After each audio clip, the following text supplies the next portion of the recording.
আরজি করের ঘটনার প্রতিবাদ জানিয়ে আজ 12 ঘন্টা বন্ধের ডাক দিয়েছে এসইউসিআই। নমস্কার, বিগ নিউজে আপনাদের স্বাগত। সঙ্গে রয়েছে আমি সুস্মিত। আজ শহর শিলিগুড়ি জুড়ে বন্ধ। কি রয়েছে এই বন্ধের প্রভাব, চলুন তুলে ধরবো আপনাদের সামনে। আরজি করের ঘটনার প্রতিবাদে 12 ঘন্টা বন্ধের ডাক দিয়েছে এসইউসিআই। শুক্রবার অর্থাৎ আজ সকাল থেকে শিলিগুড়ির রাস্তায় নেমেছে বন্ধ সমর্থনকারীরা।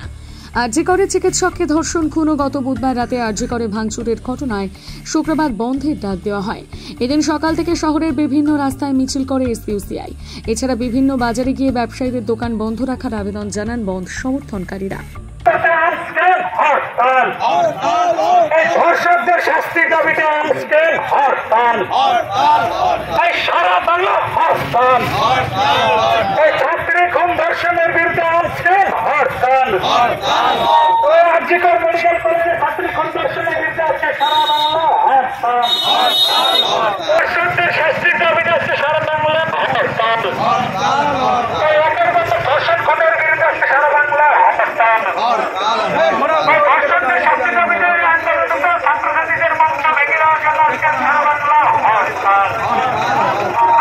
কি বলবেন? আমাদের বন্ধ ডাকা হয়েছে তার কারণ যে দুদিন আগে মধ্যরাত্রে আরজিকর কলেজে যে ঘটনাটা ঘটেছে, আপনারা জানেন যে আরজিকর কলেজে একজন অন ডিউটি ডাক্তারকে ধর্ষণ করে খুন করা হয়েছে নৃশংসভাবে। তার প্রতিবাদে আন্দোলন গড়ে উঠেছে রাজ্য এবং দেশব্যাপী।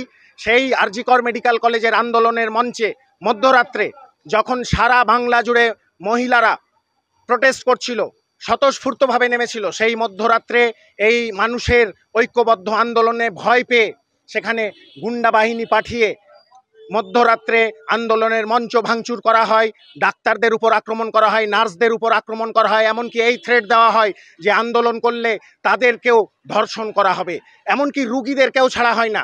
সেখানে মারধর করে হসপিটালের মধ্যে ভাঙচুর করা হয় যাতে ধর্ষক খুনিদের সমস্ত প্রমাণ লোপাট করা যায়। এর তীব্র ধিক্কার জানাচ্ছি এবং এরই প্রতিবাদে আজ হরতাল চলছে। আজকে দেখুন স্বতঃস্ফূর্তভাবে মানুষ এই হরতালে সাড়া দিয়েছেন। আমরা মানুষের বিবেকের দরবারে আবেদন রেখেছি যে নারী নিরাপত্তার দাবিতে, আপনার আমার ঘরের মা বোনদের সুরক্ষার দাবিতে আজ এই হরতাল সর্বতোভাবে সফল করুন।